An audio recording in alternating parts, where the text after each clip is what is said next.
في ثلاثينات القرن الماضي وأثناء الاحتلال الإنجليزي لمصر تزايد نفوذ الإقطاعيين وعانى الفلاحين من دورة الري اللي كانت مدتها 10 أيام واللي ما كانتش بتكفي أراضيهم. في الوقت اللي كانت المية بتغرق فيه أرض محمود بيه اللي بيملك أكبر جزء من أرض القرية. محمد أبو سويلم اللي كان قبل كده شيخ غفر اتزعم ثورة الفلاحين على دورة الري، وساعده الفلاح الشاب عبد الهادي اللي كان عايز يتجوز بنته وصيفة، أجمل واحدة في القرية وكل شباب القرية بيبصوا لها وطمعانين فيها.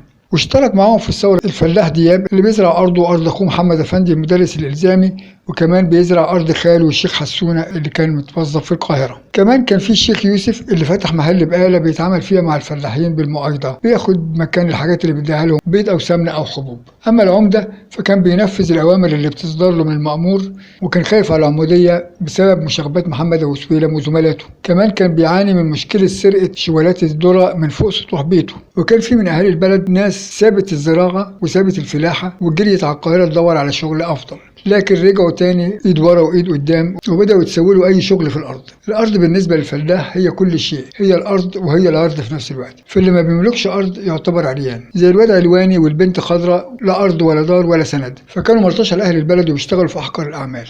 صدرت الأوامر بتقليل مدة دورة الري، بدل 10 أيام تبقى 5 أيام بس. إذا كانت ال10 أيام مش مكفية فيعملوا إيه بقى في ال5 أيام؟ فاجتمع الفلاحين في دار محمد أبو سويلم عشان يتشاوروا في الموضوع ده، وبدأ كل واحد يقول رأيه. فاقترح شيخ الجامع الدعاء على الإنجليز، أما محمد أفندي فاقترح كتابة شكوى في عريضة. محمد أفندي كتب العريضة بنفسه لكن بأسلوب إنشائي ما عجبش محمود بيه اللي وراها له عشان يساعده في تقديمها للمسؤولين، وقال له مين الحمار اللي كتب الكلام ده؟ وقال له خلاص سيبها لي أنا هكتبها مرة تانية. محمود بيه كتب عريضة مختلفة تماما لأنه كان له غرض تاني خالص، وراح مع محمد أفندي وقدمها بنفسه لرئيس الوزراء شخصيا. لكن عشان يعزز الوثيقة دي طلب من العمدة يجمع توقعات الفلاحين اللي ما بيعرفوش يقروا ولا يكتبوا، فكانت خدعة من محمود بيه اللي كان عايز يمد طريق فرعي من السكة الرئيسية يمر بأرض الفلاحين لغاية ما يوصل قصره للطريق الرئيسي. لما اتأخر محمد أفندي في القاهرة وعطشت الأرض، قام عبد الهادي بجمع شباب القرية وقطعوا جسر المية عشان يرووا أراضي الفلاحين. فالعمدة بلغ المأمور بأسماء الناس اللي عملوا الحاجات دي وقطعوا الجسر، وحط من ضمن أساميهم محمد أبو سويلم اللي كان متضايق منه عشان يخلص منه بالمرة. تم حبس عبد الهادي ودياب وأبو سويلم وناس تانيين وتعذبوا وتهانوا، وكمان هناك حلقوا شنب محمد أبو سويلم.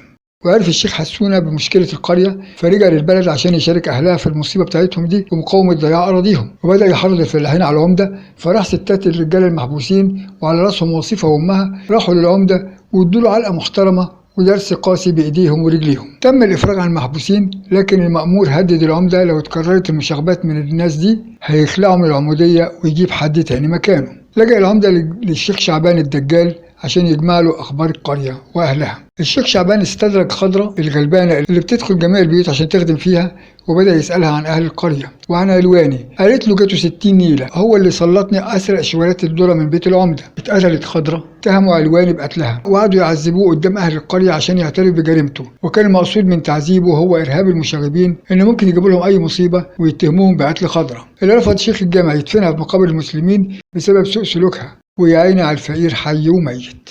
لغاية كده كانت المشكلة بالنسبة للفلاحين هي مشكلة دورة المية اللي نقصت من 10 أيام ل5 أيام، وما كانوش يعرفوا أي حاجة عن حكاية الطريق اللي هيضيع أراضيهم. جت مصلحة الطرق بالحديد اللي بيتدق في الأراضي اللي مستولى عليها، فقام عبد الهادي وأصحابه ورموا الحديد في الترعة. ما تحملش العمدة الخبر فوقع من طوله ميت، وجت عساكر الهجانة عشان تسيطر على الموقف، وتم فرض حظر تجول في البلد من بعد العصر. أما السفينة بتغرق كل واحد بيقول يا نفسي ويحاول ينط منها، فالموقف لما تأزم بدأ كل واحد يقول يا نفسي. فسعى الشيخ يوسف لمهاودة محمود بيه عشان يبقى هو العمدة بدل العمدة اللي مات، وكمان عشان يبعدوا الطريق عن أرضه. كذلك اتقرب الشيخ حسونة من محمود بيه عشان يبعد الطريق عن أرضه وأرض محمد أفندي.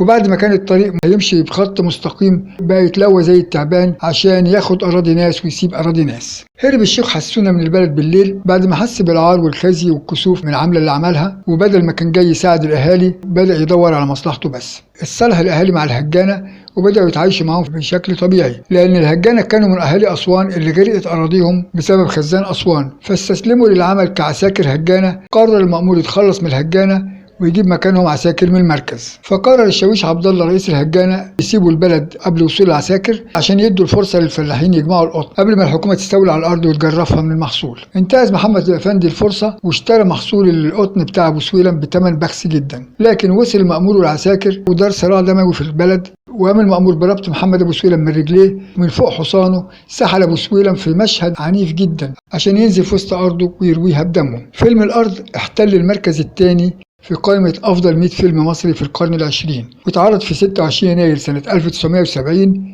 ومدته 129 دقيقة، وهو مأخوذ عن رواية بنفس الاسم للكاتب الكبير عبد الرحمن الشرقاوي. تم عرض فيلم الأرض في مهرجان كان السينمائي الدولي، وقال عنه الناقد كلود ميشيل إنه من الضروري إن المصريين يعرضوا أفلامهم في المهرجانات الدولية طالما عندهم فيلم بمستوى فيلم الأرض. تمت إعادة عرض الفيلم في سينما أوديون سنة 2014 ضمن مبادرة زاوية. كان الفنان محمود مرسي هو المرشح الأول لبطولة الفيلم، لكنه انسحب لارتباطه بأكتر من عمل وقتها، فوقع الاختيار على النجم محمود المليجي اللي لعب دور البطولة. والفيلم ده كان أول ظهور للممثل الراحل علي الشريف اللي أدى دوره ببراعة شديدة جدا. والفيلم بطولة محمود المليجي، نجوى إبراهيم، عزت العلايلي، يحيى شاهين، ومن إخراج يوسف شاهين.